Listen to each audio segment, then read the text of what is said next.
Are you a fan of real-time strategy games? Do you like a challenging game with unlimited possibilities? If so, then you may like Bomber Crew.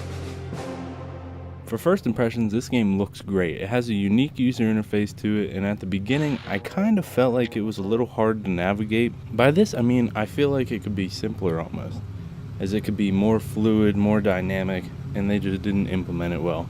It's definitely not a bad thing, but it has a slight learning curve to it. As far as the graphics, I like what they did here. I'm a big fan of the old school graphics, and I like when developers keep it simple.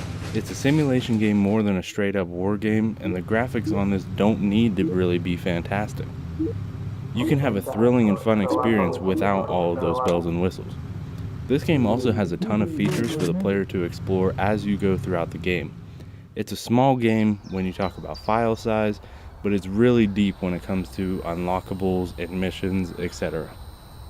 When you first start the game, you're introduced to your base near London in the year 1942.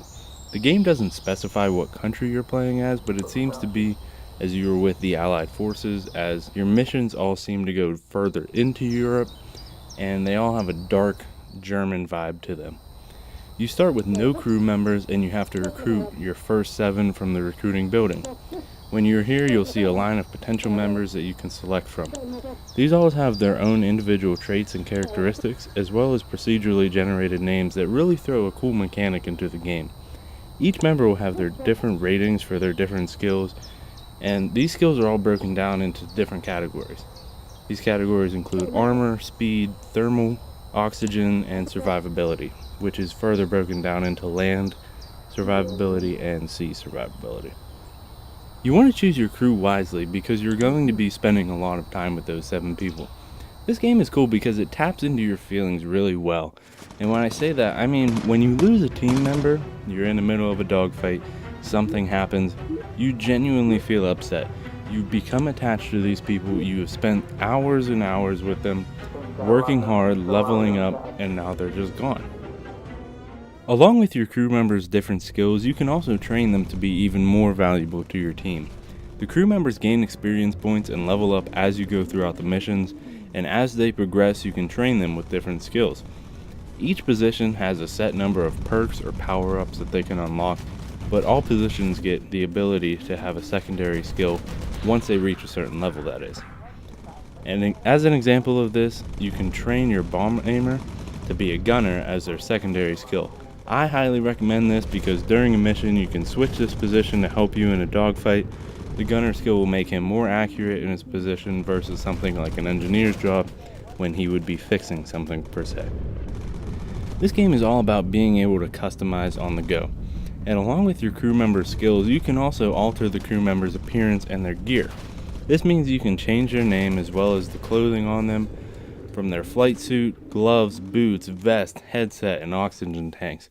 All these can be tailored to fit your plane and your playstyle, with all of the different variables helping out the previous mentioned skills for the crew members. Lastly, as far as customizing goes, you can fully customize your plane. This means everything from the paint to the graphics on the wings, how many parachutes you do or don't have, and many other things.